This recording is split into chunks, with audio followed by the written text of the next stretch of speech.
Well, hi. Good evening to all of you guys. Welcome back again. Next week में ऐसे क्या important events है जो Indian market के लिए और ऑप्शन बायर्स के लिए बहुत इंपॉर्टेंट है, जो आने वाले वीक में ऑप्शन बायर्स का जैकपॉट लगा सकता है वो इवेंट। इन सब चीजों पर हम डिस्कशन करेंगे इस वीडियो में। सबसे पहले मैं वेलकम करता हूं आपका अपना इस यूट्यूब चैनल पर, जिसका नाम है Goldman traders. First time visit कर रहे हैं तो लाइक कीजिए, सब्सक्राइब कीजिए, क्योंकि यूट्यूब आपसे कोई चार्जेस नहीं लेता है, ये फ्री ऑफ कॉस्ट है। नेक्स्ट वीक में क्या ऐसे इवेंट है जो हमारे लिए बेनिफिशियल होंगे, इन सब चीज पर हम डिस्कशन करेंगे। सबसे पहले मैं बात करता हूं कि एक एज ए ऑप्शन बायर एक ट्रेडर की क्या कहानी होती है मार्केट में। 9:15 पर जब मार्केट ओपन होता है तो हर कोई कॉमन ट्रेडर ये सोचता है कि 9:15 पर जो मार्केट ओपन हुआ है वो उसी के लिए हुआ है। उसे क्या है कि एक तरह की स्ट्रेटेजी सिखाई जाती है उन ट्रेडर्स को, कॉमन ट्रेडर्स को। Hero zero, expiry trade, scalping, BTST, carry forward, intraday, इस तरह के ट्रेड उनको सिखाए जाते हैं। वो इसलिए सिखाए जाते हैं क्योंकि इन सब स्ट्रेटेजी से फायदा होता है सिर्फ गवर्नमेंट को टैक्सेस जाते हैं, ब्रोकर्स को ब्रोकरेज जाती है, और बाकी लोगों को फायदा पहुंचता है और आपको सिर्फ नुकसान होता है। आपके नुकसान से किसी को फायदा नहीं होता है। एक कॉमन ट्रेडर क्या करता है, मार्केट उसको क्या दिखाती है, ये एक ऐसी चीज है जो मार्केट में किसी न किसी के साथ एक कॉमन चीज जरूर होती हुई होगी। वो ये है कि मार्केट के सामने, स्क्रीन के सामने कोई ट्रेडर बैठा हुआ है। ऐसा ना हो कि मार्केट उसको कोई ट्रेड ना दिखाए, और वो ट्रेडर ऐसा ना हो कि खुद के दिमाग से लगाकर कोई ट्रेड ना ढूंढे। क्या होता है कि कोई एक सेटअप उसको दिखाई देता है, वो उसको देखता है, वॉच करता है, और उसमें टारगेट और एसएल लगाता है। तो परफेक्टली जब वो वॉच करता है तो वो ट्रेड उसके फेवर में जाता है। पर क्यों? जब उस टाइम पर उसने वो ट्रेड अपने ऑर्डर में पंच नहीं किया होता है। सेकेंड टाइम ऐसा ही कोई सेटअप वापस बनता है सेम डे, वो वॉच करता है, एसएल लगाता है, टारगेट लगाता है, वॉच करते करते उसका टारगेट आ जाता है। थर्ड टाइम, मुझे नहीं पता ऐसा क्यों होता है कि जब वो थर्ड टाइम जब ट्रेड लेता है वो ट्रेडर, कॉमन ट्रेडर, और उसका ट्रेड, पहला ही ट्रेड जब वो लेता है वो लॉस में जाने लगता है, वो पैनिक हो जाता है, लॉस में एग्जिट कर देता है। फोर्थ टाइम, जब वो वापस उस लॉस को कवर करने के लिए आता है तो वापस वो अपनी क्वांटिटी पहले वाले ट्रेड से डबल कर देता है, और उस ट्रेड में भी उसको लग जाता है लॉस। वो सोचता है कि ऐसा क्यों हुआ। बात यह है कि वो क्या करता है कि ओवर ट्रेडिंग करता है। वो वापस उस उन दो ट्रेड के लॉस को कवर करने आता है, उनको रिवेंज करता है मार्केट से, और वो उसी दिन सेम डे कॉमन ट्रेडर अपना कैपिटल वाइप आउट कर देता है। वो चले जाता है कर्ज के पहले स्टेप में, जहां पर उसका कैपिटल पहली बार जब वाइप आउट हो जाता है। सेम प्रोसेस वापस चलती है। वो 50,000 का लोन फिर लेता है, किसी रिश्तेदार से, किसी क्रेडिट कार्ड से, किसी बैंक लोन से, या किसी ऐसी जगह से जहां उसे लोन मिल जाता है। जब ये सब चीजें सरकार खत्म हो जाती है, जब ये सब कर्जे खत्म हो जाते हैं, इसके बाद में वो लेता है अपने दोस्तों से। वो दोस्तों के पैसे भी गवा देता है वो कॉमन ट्रेडर। ऐसे करते करते वो सारे अपने पैसे लगा देता है कॉमन थिंकिंग के एक सेटअप की वजह से। वो सिर्फ ये करता है कि वो आता है, ट्रेड दिखता है, उसको बाई करता है मार्केट में। आते आते आते आते अगर वो at the end, month and में और साल के एंड में देखता है तो उसका लॉस तकरीबन 6 से 7 लाख के आसपास पहुंच जाता है पीएनएल में। उसमें ज्यादा से ज्यादा पैसा तो चला जाता है गवर्नमेंट को, टैक्सेस को, ब्रोकर्स को ब्रोकरेज में, और एसटीटी चार्जेस में, और एनएससी एक्सचेंज को जाता है टर्नओवर में। तो ऐसा क्यों होता है? इन सब में मैंने सिर्फ एक ही कैलकुलेशन निकाली कि इन सब के पीछे का क्या कारण है, वो है ओवर ट्रेडिंग। अगर आप ओवर ट्रेडिंग आज बंद नहीं करोगे, अगर आप अपने ट्रेडिंग पैटर्न को चेंज नहीं करोगे, तो आने वाले टाइम में वो कॉमन ट्रेडर आप भी बनोगे, और आपके साथ में भी वो ऐसा वर्स्ट टाइम आएगा। आपको एक टाइम पर ऐसा लगने लगेगा कि दुनिया का सबसे बेकार इंसान मैं ही हूँ, मेरे साथ ही ऐसा क्यों होता है, मेरी किस्मत ही खराब है। आप खुद को कोसोगे, आपका सेल्फ कॉन्फिडेंस आप देखोगे तो जमीन में धंस जाएगा। आपको दूर दूर तक कोई उम्मीद नजर नहीं आएगी।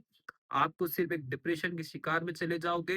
रिश्तेदार आपको फोन करेंगे, बैंक वाले आपको फोन करेंगे, क्योंकि उनको तो उनके पैसे चाहिए, उनको आपके लॉस से कोई मतलब नहीं है। फर्क पड़ेगा तो सिर्फ आपकी पर्सनल लाइफ को, और किसी को फर्क नहीं पड़ेगा। डिप्रेशन में आप जाओगे, ऐसा लगेगा कि आप साल में दुनिया में सबसे पीछे चल रहे हो, आपके साथ वाले काफी आगे चल रहे हैं जो जॉब कर रहे हैं। गाइस आप अंडरस्टैंड करना, ये वो मार्केट है, ये यूपीएससी से भी सबसे टफ फील्ड है, जहां पर सबसे हाईएस्ट पेइंग पैसा मिलता है, या हाईएस्ट पेइंग जॉब है स्टॉक मार्केट। यहाँ पर वो पैसा बनता है, बट उसके काबिल बनने के लिए आपको कई सारे दौरों से गुजरना पड़ता है। वो डिप्रेशन होता है, कई फ्रस्ट्रेशन वाली रातें होती है, काफी मेनी मोर थिंग्स होती है। बट ये सब आप कंट्रोल तब कर पाओगे जब आप अपनी ओवर ट्रेडिंग बंद करोगे। ओवर ट्रेडिंग बंद अगर आज नहीं करोगे तो आने वाला समय आपको नहीं छोड़ेगा। हो सकता है कि वो कॉमन ट्रेडर आप भी बने और आप भी कर्ज के दबाव में बढ़ते जाए।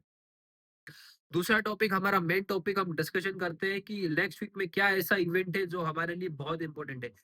नेक्स्ट वीक में आ रही है आरबीआई की पॉलिसी। नेक्स्ट वीक में आ रही है आरबीआई की पॉलिसी, वो इंडियन मार्केट के लिए काफी इंपॉर्टेंट है इस बार की आरबीआई की पॉलिसी, क्योंकि ये ईयरली क्लोजिंग वाली पॉलिसी होगी। ये इंपॉर्टेंट किस फैक्टर्स होगी, आप अगर आप इंटरेस्ट रेट को आप देखते हो, अगर इंटरेस्ट रेट घटाती है आरबीआई की पॉलिसी, तो वहां पर मार्केट उस पर रिएक्शन नहीं देगा, क्योंकि ये डिस्काउंटेड है, मार्केट इसको पचा चुका है। तो अब आरबीआई की पॉलिसी को लेकर मार्केट किस चीज पर इम्पेक्ट करेगा, किस चीज पर मूवमेंट देगा, वो हम डिस्कस करेंगे। वो सबसे पहले हम बात करते हैं कमेंट्री के बारे में। आपको सिर्फ पूरी आरबीआई पॉलिसी में कमेंट्री पर ध्यान रखना है, उसके फोरकास्ट आउटलुक को ध्यान रखना है कि आरबीआई के चेयरमैन 2026 को लेकर क्या आउटलुक देते हैं। याद रखना ये ईयरली क्लोजिंग है, ईयरली क्लोजिंग बहुत इंपॉर्टेंट होती है। ये ईयरली क्लोजिंग आपको 2026 का पूरा आउटलुक देगी। जनवरी टू दिसंबर तक का पूरा 1 ईयर का आउटलुक होगा इस आरबीआई की कमेंट्री में, जो मार्केट में एक वाइल्ड मूव पैदा करेगी। हो सकता है कि वो पॉजिटिव साइड भी आ सकता है और नेगेटिव साइड भी आ सकता है। तो हमें वो मूव कैसे पकड़ना है, आपको कमेंट्री में ये देखना है कि आरबीआई के चेयरमैन 2026 को लेकर इन्फ्लेशन को देखकर क्या बोलते हैं, कि आने वाले 2026 में क्या इन्फ्लेशन, अभी जो करंट रेट में इन्फ्लेशन चल रहा है क्या उससे कम और होगा या बढ़ेगा। अगर कम बताते हैं 2026 के आउटलुक में, तो मार्केट उसको पॉजिटिव लेगा, अपसाइड में एक रैली करेगा सेम डे। दूसरा टॉपिक कि रेट कट्स को लेके क्या आउटलुक होता है आरबीआई के चेयरमैन का। अगर वो कहते हैं कि 2026 में वो 2 से 3 रेट कट और एक्सपेक्ट करते हैं, तो मार्केट उसको बहुत ही पॉजिटिव लेगा, क्योंकि मार्केट सिर्फ दो चीज सुनना चाहता है इस आरबीआई पॉलिसी में, कि इस बार रेट कट कट हो 2 से 3 2026 में, और इन्फ्लेशन अंडर कंट्रोल आए, या उनको उम्मीद लगती है कि आने वाले जो इन्फ्लेशन होंगे वो अंडर कंट्रोल आएंगे। तो इन दो आउटलुक पर मार्केट पॉजिटिव साइड रिएक्ट करेगा, ऑप्शन बायर्स के फेवर में मार्केट रन अप करेगा, और इसमें आपको बहुत अच्छे चांसेस होंगे इस आरबीआई की पॉलिसी में ट्रेड बनने के। दूसरा टॉपिक, फेड की पॉलिसी जो यूएस की आ रही है, वो भी ईयरली क्लोजिंग है जो दिसंबर में आएगी। वो भी इस बार बहुत इंपॉर्टेंट है, फेड की पॉलिसी वर्ल्ड मार्केट के लिए भी, यूएस मार्केट के लिए भी और इंडियन मार्केट के लिए भी, क्योंकि वहां पर भी 2026 का आउटलुक की कमेंट्री हमें देखना है, जो मार्केट के लिए बहुत इंपॉर्टेंट होगी। सेम चीज वहां पर भी अप्लाई होगी उस फेड की पॉलिसी में भी।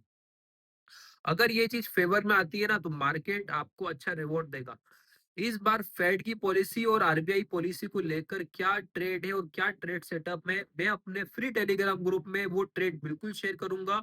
और एक बात और ध्यान रखना, कि इस बार का हमारा जो ट्रेड सेटअप होगा वो इंडियन मार्केट में निफ्टी और बैंक निफ्टी में नहीं होगा। हमारी कुछ डिफरेंट स्ट्रेटेजी होगी इस बार आरबीआई पॉलिसी को लेकर और फेड की पॉलिसी को लेकर। तो इंडेक्स में ट्रेड लेकर उलझ मत जाना, ऑप्शन बायर की तरीके से आप वहां पर ट्रैप हो जाएंगे। मेरे लास्ट वीडियो चेक करना, इलेक्शन को लेकर मैंने कहा था कि इंडेक्स में ट्रेड नहीं बनेगा, हमारी दूसरी स्ट्रेटेजी होगी, हम दूसरी जगह ट्रेड देंगे। एज ऑप्शन बायर आप वहां ट्रैप हो जाओगे। तो इलेक्शन का जब रिजल्ट आया था बिहार इलेक्शन का, तो उस दिन प्रीमियम डीके हुआ था। हमने ये पहले 1 से 2 हफ्ते पहले ही बता दिया था। मैं आपको फेड की और आरबीआई पॉलिसी को लेकर मैं फिर आउटलुक बता रहा हूँ कि ट्रेड इस बार डिफरेंट बनेगा। अगर आप वो ट्रेड चाहते हैं तो डिस्क्रिप्शन में व्हाट्सएप नंबर दिया हुआ है, कनेक्ट जरूर करना, वन टू वन कनेक्ट करना, बिजनेस साथ में करेंगे, ट्रेड भी साथ में करेंगे, जो खोया हुआ कॉन्फिडेंस है उसको वापस लेकर आएंगे। दूसरी चीज, अब मार्केट का आउटलुक क्या है यहाँ से, जीडीपी के डेटा की वजह से गिफ्ट निफ्टी आपको दिख रहा होगा तकरीबन 130 से 40 पॉइंट प्लस। मंडे के सेशन में हम 100 से 150 पॉइंट का गैप अप खुलने जा रहे हैं।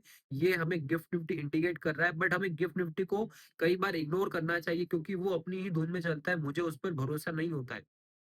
बट जीडीपी के आंकड़ों के दम पर हम एक अच्छा गैप अप खुल सकते हैं। हमारे एचएनआई क्लाइंट की पोजीशन निफ्टी में 26,400 का कॉल हमारा कैरी फॉरवर्ड में होल्ड है, 2 दिसंबर एक्सपायरी का। साथ में कुछ स्टॉक ऑप्शंस भी हमारे दिए हुए हैं। मार्केट का आउटलुक यहाँ पर मुझे पॉजिटिव लगता है। मैं मार्केट में पिछले 10 से 15 दिनों से काफी दिनों से बुलिश हूँ, मेरा व्यू एक बार भी नेगेटिव नहीं गया। मेरा क्लियर था कि क्लोजिंग बेसिस पर 25,850 का जब तक एफएल ना जाए, अपनी लॉन्ग पोजीशन को होल्ड करना, होल्ड करना। वहां से आपको 26,500 का टारगेट आता हुआ नजर आएगा, वो टारगेट मेरा अभी तक इंटेक्ट है। अब मेरा एसएल आ चुका है 26,000 पर। यहाँ से आपको बायो डिप रहना, जब भी आपको डिप मिले मार्केट में 26,000, 26,100, 200 के आसपास में हायर लेवल से, तो वहां पर एक बार बाइंग इनिशिएट जरूर करना। मैंने लास्ट वीडियो में भी कहा था कि अगर आपको कल के सेशन में 50 से 100 पॉइंट की अगर गिरावट मिलती है तो वहां पर आप बाई करना, तो आपको ट्यूसडे के सेशन में या वेडनेसडे के सेशन में अगर अच्छा प्रॉफिट वहां पर भी मिला होगा, जिसने हमारी स्ट्रेटेजी को फॉलो किया होगा। कल के लिए क्या आउटलुक है, अगर किसी वजह से 26,300 के ऊपर मार्केट क्लोज करती है ना क्लोजिंग टाइम पर, तो वहां पे बेझिझक अपना कैपिटल लगाकर कॉल साइड लॉन्ग पोजीशन बना लेना। आपको शॉर्ट टर्म में 1 से 2 दिनों में 26,500 बहुत जल्दी आता हुआ नजर आएगा वहां पर। अब ये नीचे नहीं आएगा क्योंकि पीसीआर काफी लाइट है, काफी कंफर्टेबल है, एक के अंडर में है। अगर मैं ऑप्शन डेटा की बात करता हूँ तो काफी कंफर्टेबल है। आरएसआई को देखता हूँ मैं काफी, तो टेक्निकल लैंग्वेज की वजह से मुझे काफी अच्छा स्ट्रेंथ आ रहा है।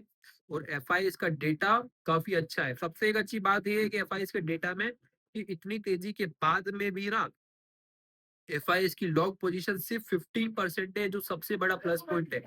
जब अगर एफआईएस अपनी शॉर्ट पोजीशन कवर करेंगे ना यहाँ से, तो बिलीव मी गाइस 28 से 27,000 तो निफ्टी आपको यूं ही आता हुआ चुटकियों में आता हुआ नजर आ जाएगा।